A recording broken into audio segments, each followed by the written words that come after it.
Alright. So today I'm going to be talking about how to stop being fake. And I'm going to follow my script. Thank you so much, guys, for doing this so last minute. How to stop being fake. Because authenticity is your competitive edge. Oh, I also need to press button. Sorry.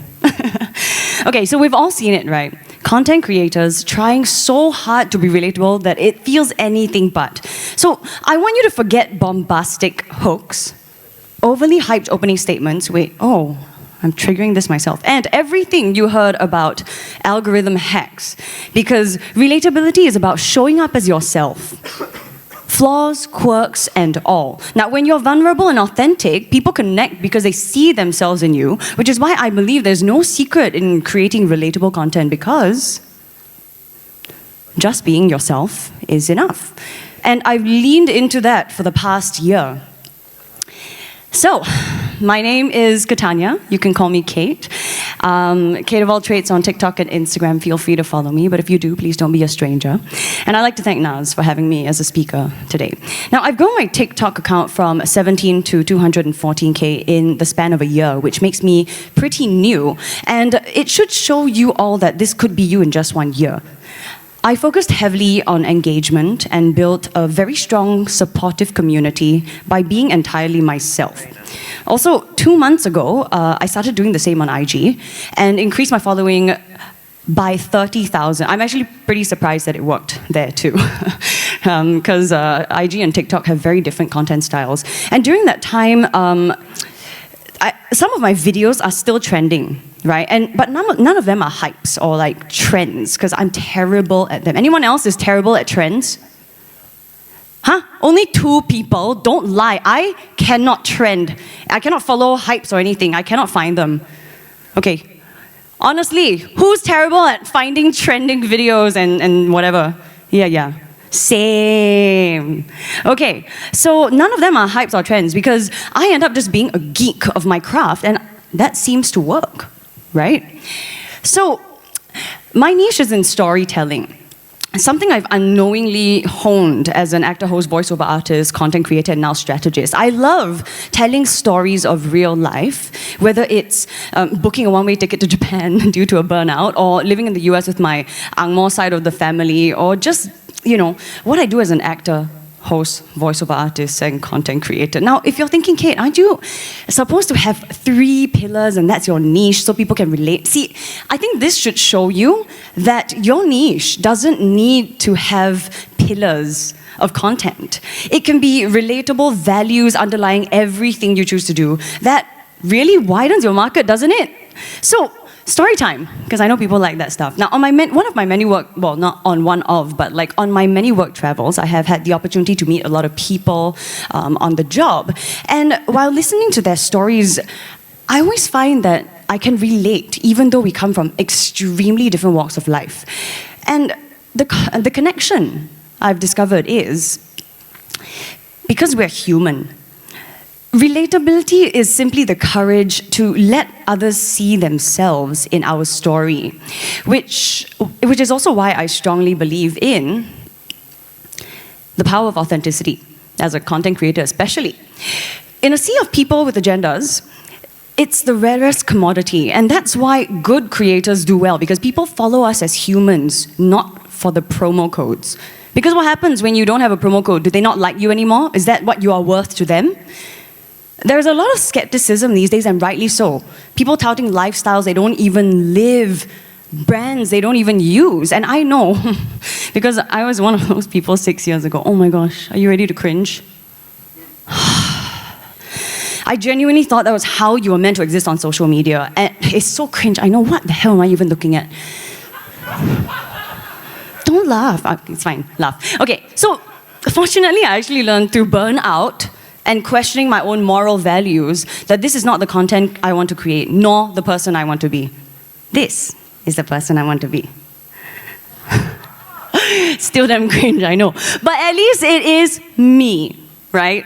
Now, I know a lot of creators come across as very confident individuals, and we can be, right? But as humans, we're also multifaceted, emotional creatures. So I want to share with you something that is very deeply personal to me. And that is that I personally experience imposter syndrome almost every single time before I hit that upload button.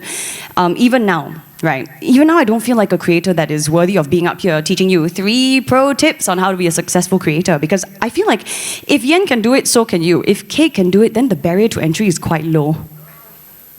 Right? Anyone else feel that way? However, that doesn't mean I'm not confident. Duh. I'm here talking and I don't feel like I'm not confident. It's fine, right? But it's because I've simply learned that I'm allowed to be scared.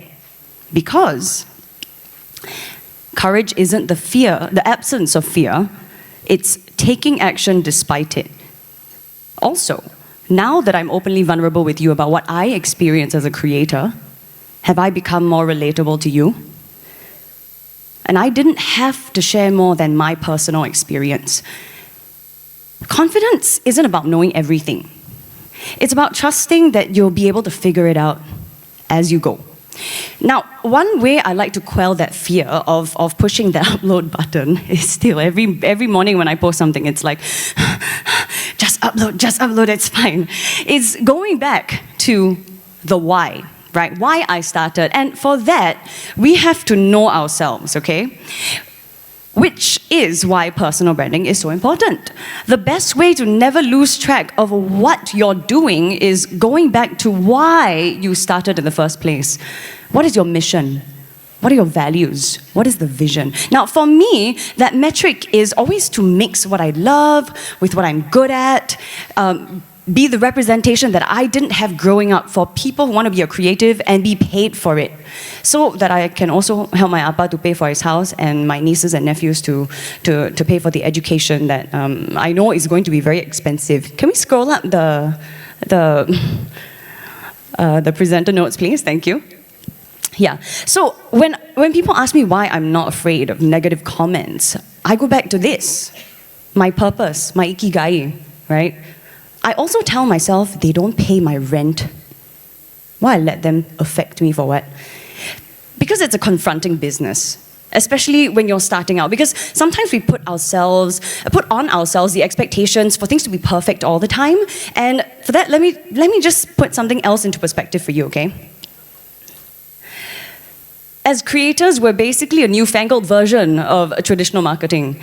A/B testing as we go along to figure things out. And when I started my TikTok creator journey a year ago, I made at least one video every single day. Yes, that's right, consistency. What is it? Consistency. Perfect. Yeah, I made one video every single day to test algorithm hacks touted by social media gurus. And through that, I actually learned how misleading and sometimes inaccurate and made up a lot of these are. But it provided me the consistency, right? So how I know this is because I asked TikTok when they assigned me an account manager to help me grow. They also don't know. But they did give me a lot of encouragement, and so I'm very grateful for them, for all of that, all of the encouragement they have given me. But what I'm saying is, and I also tell my clients the same thing, right? It's only going through the testing yourself that you'll figure out what works. Even if it's very cringe to push the upload button. So let's reframe our perspectives. Wire ourselves away from uploading only our most perfect selves all the time, which people are not looking for these days anyway. And start to look at content creation as a series of tests. So another moment of vulnerability, but in practicing what I preach. Here we go. My biggest test of all is starting my own product business. I haven't launched it yet, okay, soon. But yes, I'm promoting my business, but in return, I'm offering value to all of you and to anyone watching in the form of sharing my journey in content of how I built a product business from scratch. Revealing every step from now to launch, like showing you ins and outs, ups and downs, interactions with suppliers, etc., etc. So now, if you grew your following, that is also one avenue that you can take. But I'm also going to ask you a genuine question. Would you follow that journey to see how it turns out and what you can learn from it? Oh, thanks. Those people will, but some of you won't. But am I going to stop because some people don't believe in me? No. Similarly, you're going to do what you want to do. Learn what you want to learn, and I hope you won't let anyone dissuade you from pursuing what sets your soul on fire. And that's vulnerability too. You're scared just like me, but you're still doing it because courage isn't the absence of fear, but taking action despite it. And for that, I want to say I'm very proud of you. Auntie Kate's proud of you. Think about the journey you want to share as an introduction to your followers. People love a good story time. Maybe you want to share the moment you decided to pursue your passion, what it sparked, the fears that you overcame, how it changed your life, how you handled failure, what you learned. Maybe you want to celebrate the small victories that made a difference, like your first 100 followers. But my point is, you stay authentic. And staying authentic is what keeps people watching, because we follow people whose journey feels like ours. And if we've learned anything watching all those YouTubers who don't come from the same background as us, is being human is enough. We just have to have the courage to show up and be seen. When we reveal our imperfect journeys, that is how we become relatable. There is nothing more relatable than a fellow human just being themselves. In the words of Dr. Seuss, who's not really a doctor, by the way. It's complicated, but that's besides the point. Today you are you, that is truer than true. There is no one alive that is youer than you. Youer is also not a word. Just saying, because I do linguistic content as well. I know that, okay, guys? But what I'm saying is being yourself is your greatest strength. Because otherwise, you're just a poor imitation of somebody else. And those people already exist.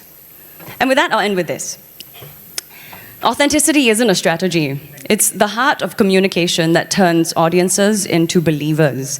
And the best part of it all is that you don't have to be anyone else to realize that you can be relatable too.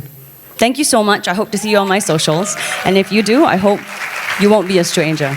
Thank you.